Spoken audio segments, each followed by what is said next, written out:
Hey, what's up, Liron here, and a few years ago I painted this Frankenstein, and what I want to do today is repaint it with all the new skills and new techniques and experience that I have. This was about 4 years ago, I believe, if not even 5, and today we're going to paint another version of it. This one, not the exact same one, okay, spoilers, not the exact same angle, not the exact same scene, because I couldn't find the same reference, honestly.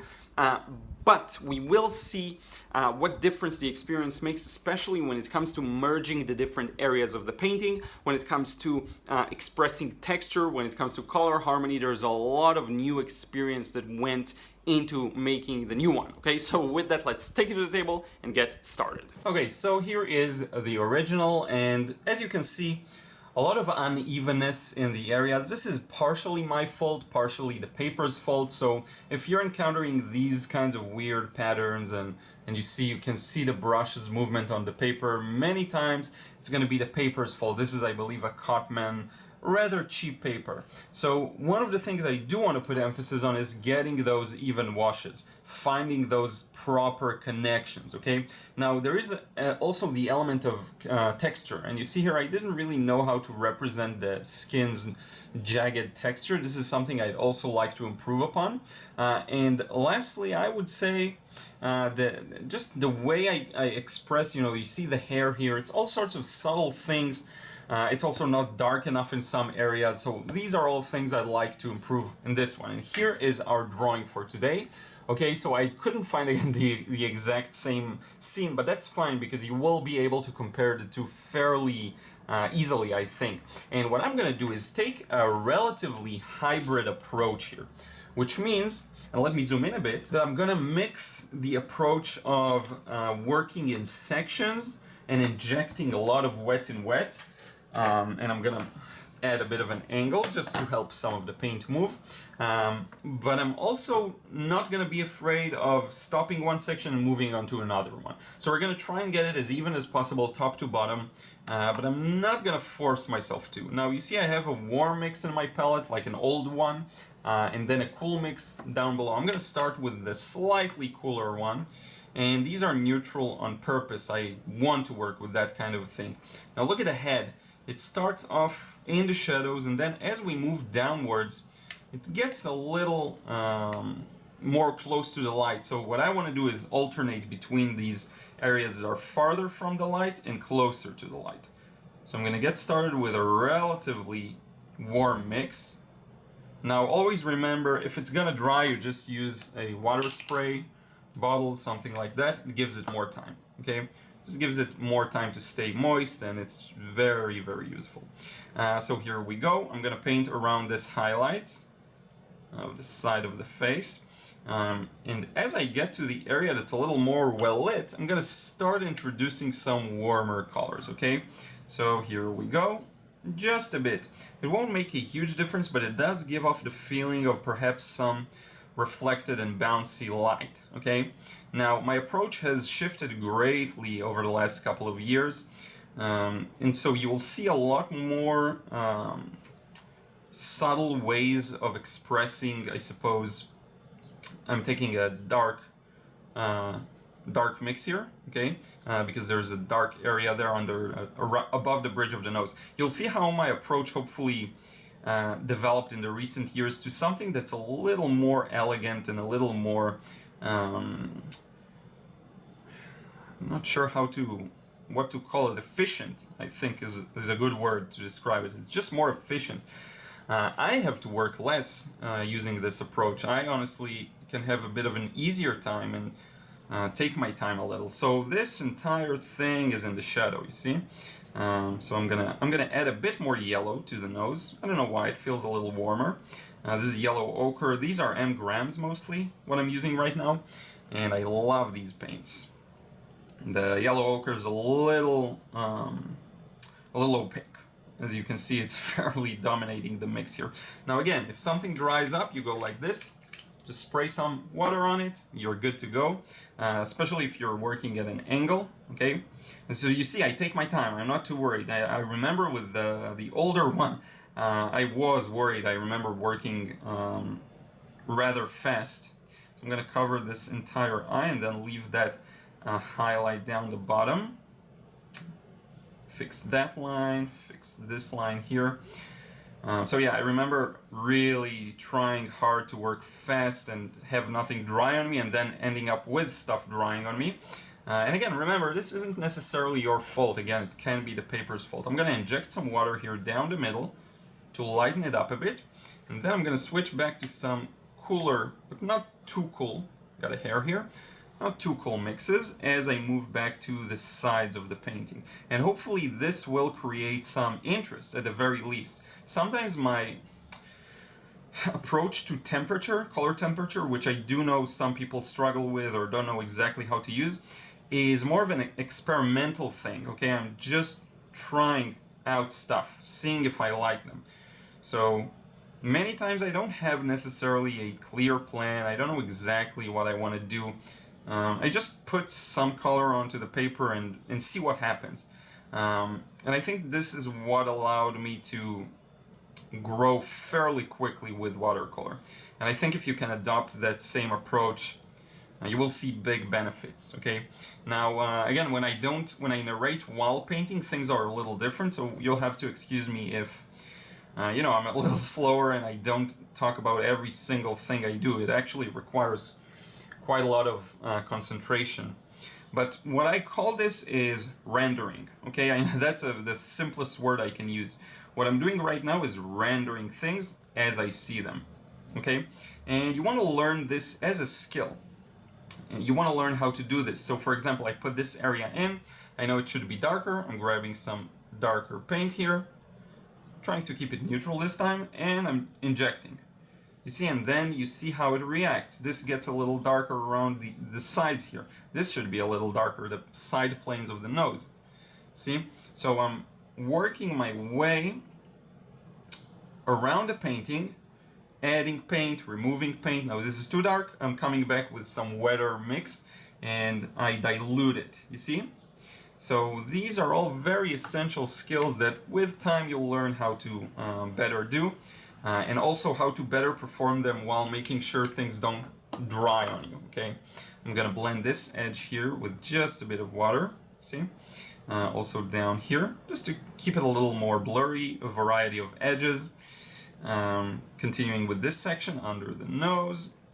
One thing I learned about temperature is a thing that really hurts it and its impression created is when you go a little too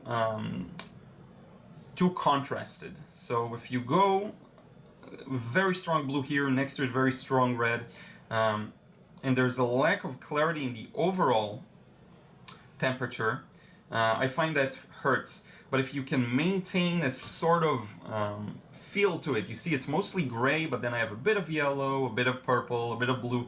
There isn't anything that's too that sticks out too much. If you can maintain that level of control, you're gonna get some really good, I think, color harmonies and temperatures. Okay, this is something that takes time to learn again. Now, you see how I'm injecting wet and wet. Again, these areas are a little darker. So I'm coming back, especially the nostrils and under them. These areas are really dark. Also, the sides of the nose here should be a little darker, you see? This area should be a little darker. It's almost fully dry. I will visit the areas that have dried, so I'm not too worried about that. Now, the shadow under the mouth is fairly dark as well. So you see, I have a bit of red here, but this red is always composed of and containing some of the other colors. So it's not just pure red. Very often I'll see beginners especially painting with all sorts of strongly saturated colors, which is fine if you know how to do it. But very often the look is kind of messed up because there isn't an overarching kind of way of doing it that guides the person. So I'm fine with that, actually. I think it's great, strong saturation. You see this in many of my works. I just think there should be some kind of a principle that binds it all together. And I think the only way to find it out is to experiment. So if you don't experiment, if you're too scared to, you very often won't discover how to do it properly. So I'm actually all for these experimentations. I think it's the only way to learn, really. Now, Again, if I was a little more skillful, I may be able to get all of the darks in one go, all of the, all of the values right the first time. I'm not there, so I will have to make some adjustments, some corrections. But look at this beautiful transition from warm to cool. That's really, I think, what watercolor is all about. At times, I love that kind of a thing. Now, let's soften these edges. Notice how soft they are, these transitions.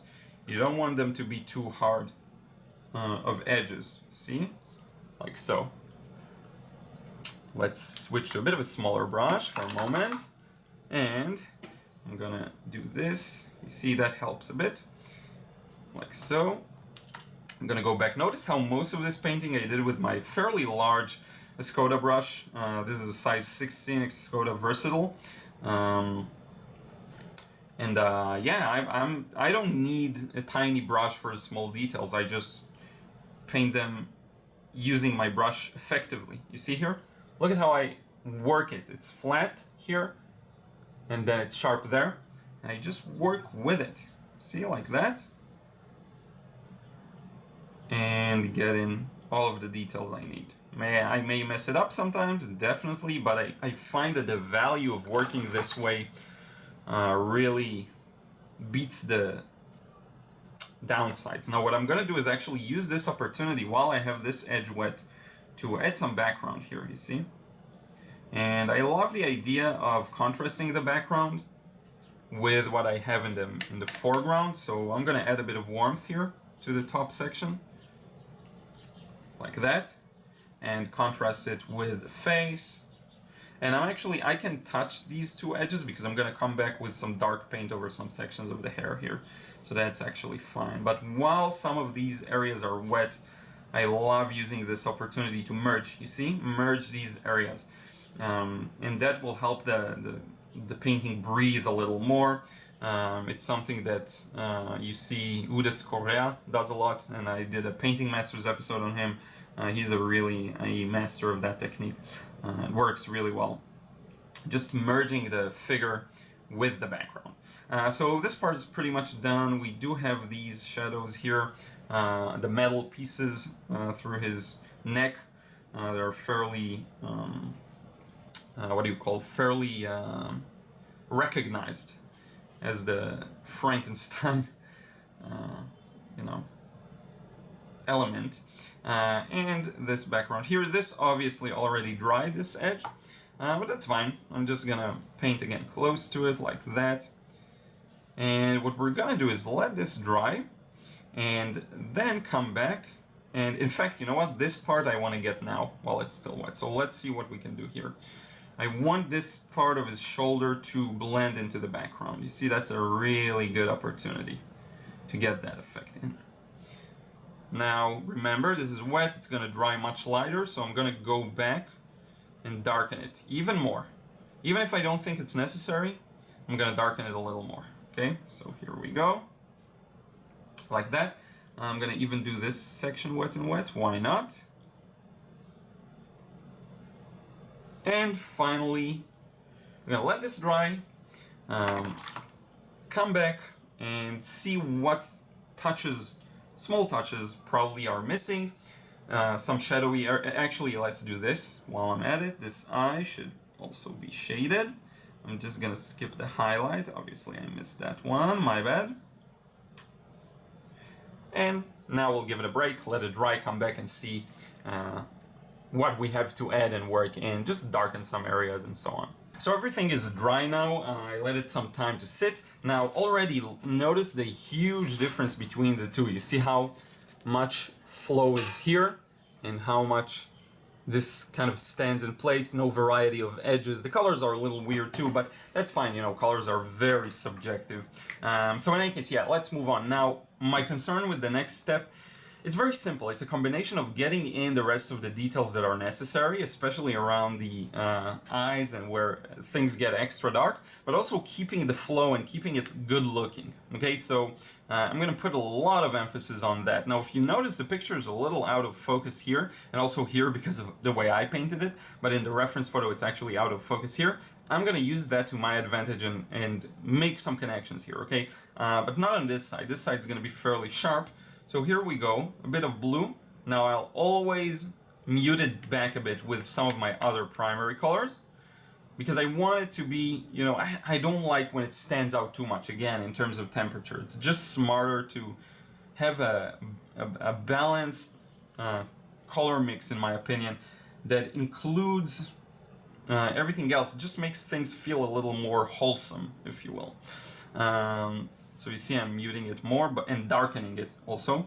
I had to darken it because it's significantly darker. Now, a lot of these hairs, look at that. They're all like, they feel like separate brush marks, which is fine. But for me here, a big part is the evenness. So you see I'm getting all of these strands of hair, but they all still feel like a part of this one shape. Okay, they don't feel separate from it. It's just one big shape. That's a really key part. This section I already darkened, so I don't really need to go too much into. I am going to merge the shadow under the eyelid, which is right around here. And I'm gonna add some other small shadows. Now here I can actually switch to a smaller brush.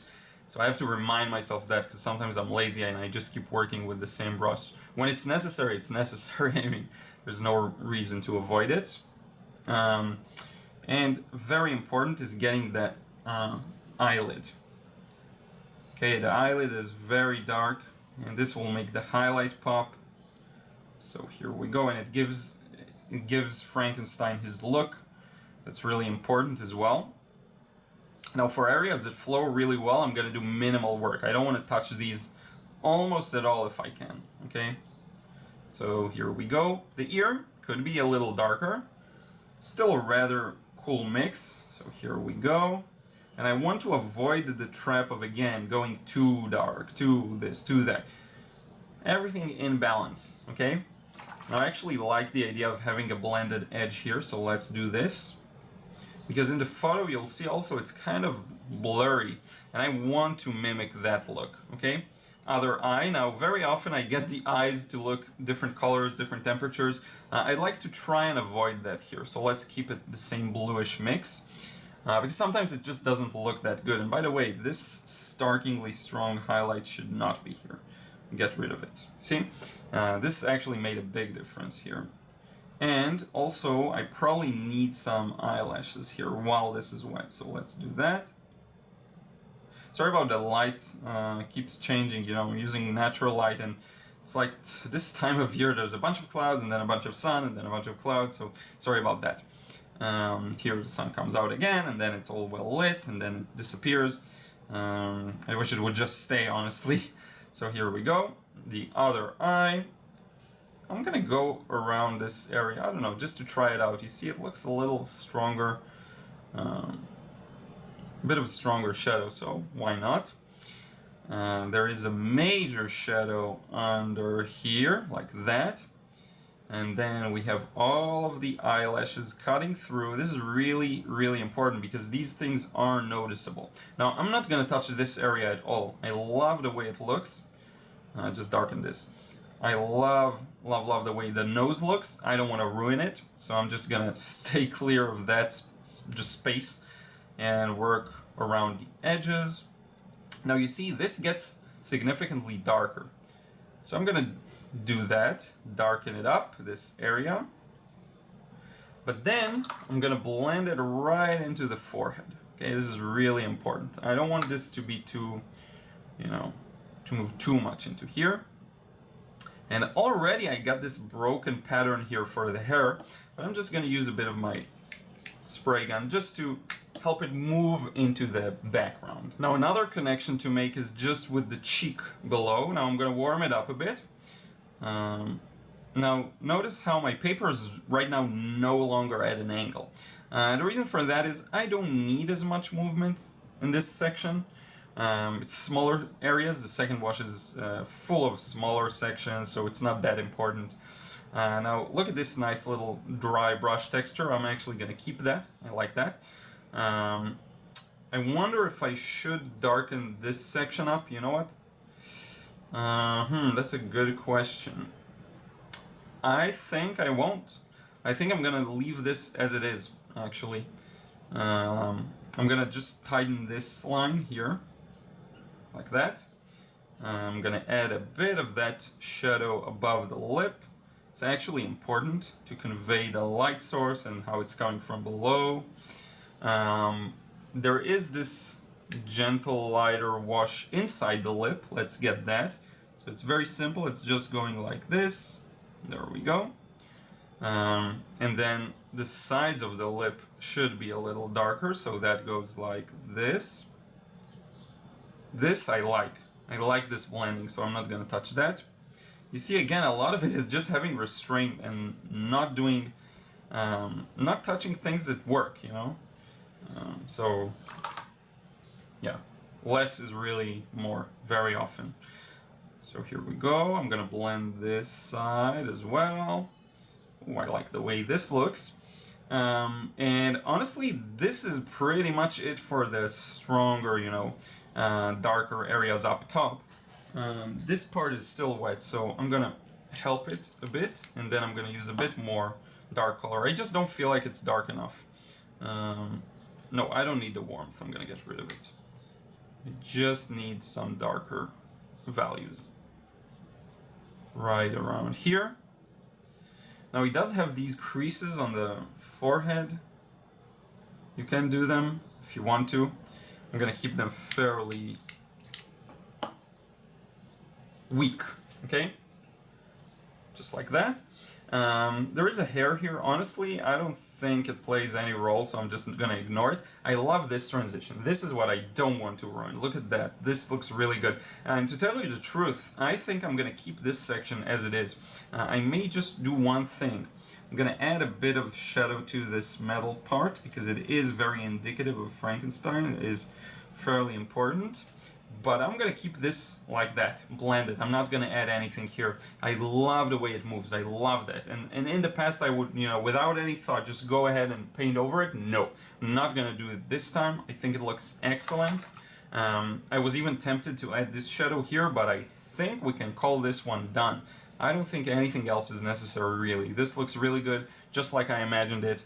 Let's compare the two. So again, you see the biggest difference, in my opinion, is the movement and the dynamic nature of this one over the older one. If I had to compliment myself on the older one, I'll definitely say that I can already tell I had a good perception of values. I was already very minded to getting them right and getting this sense of depth and three-dimensionality. And what I love especially about Frankenstein is you get these very clear shapes here of the different planes of the face because of his partially human form. Very human, but also some robotic things about it, or not robotic, but you know, zombie-like things about it. So you get very clear view of the planes of the face. Same goes here. The eyes are dented inward significantly, so what you get is a very strong transition from forehead facing towards us, and then the eye sockets, they are way away from us. So yeah, I will say that here there's a good perception of value, there's a good understanding of it, there's a good simplicity with the colors. Again, a bit of green here, a bit of warmth there, so that's good. But the flow isn't there, the connections aren't really there. Partially my fault in planning, partially the paper. I bet you if I do this again on this paper, it'll be much better, much more similar to this one. You just have to learn how to work with it, with loads of water, loads of water. This is usually what happens with lesser papers. And I had my fair share of paintings on lesser papers. And lastly, here is the one from today. Look at these, just, it's beautiful. Transitions, everything is really clear, I think. Everything works really well. Nothing is in excess, and I really sometimes had to force myself in the past to stop and to know when to stop, but this I think worked out really well. And even small accuracies, like really minor, like if you look at this area here, it should be filled with paint, but you know, I won't even fix it now because it just makes sense. It looks good. So, you know, I like it. It's not like a big screw up of missing an entire area or something like this. I think this looks fantastic. So in any case, with that, we can wrap it up. But lastly, before I forget, I have signed this and we will remove the tape. It will make a big difference with this kind of a painting. Some of it leaked, as you can see, should have tightened it, but no worries. You can always add a passepartout like a white frame if you're gonna frame it. Probably should have just strengthened it a little more, but here we go. It usually really helps paintings that have this beautiful background with them, so that you get a white frame around that background. So in any case, now we can wrap it up face to face. So this is it for today. Here are the two paintings. Here they are, one next to another. And I will say again, I pretty much shared all the insights I had when it comes to what has improved. Remember, the materials matter, especially the paper, okay? Paint, brushes, I find these to be secondary. The paper makes a big difference. With that, you could create a better result with this paper too. If you just work with a little more water and faster and you keep it wet all the time, it's just a little more of a hassle, but it is possible. But with that, I think this is a much, much better result. Now, if you want to learn how to paint like this, be sure to check out my frustration-free watercolor course. Link is always in the description box below. We talk about letting go, enjoying the process more, painting more freely, and getting the accurate results you want when it comes to matching the values, getting a realistic impression. It's just a mix of all sorts of good things that I think will help you just break through that initial struggle or fear or timidness, okay? I want to thank you so much for watching. Don't forget to drop a like if you enjoyed this one and a comment down below. Let me know your thoughts. These things really help me to direct the channel, and also they help the videos reach more people. I really appreciate it, and I will talk to you again in the next vid real soon.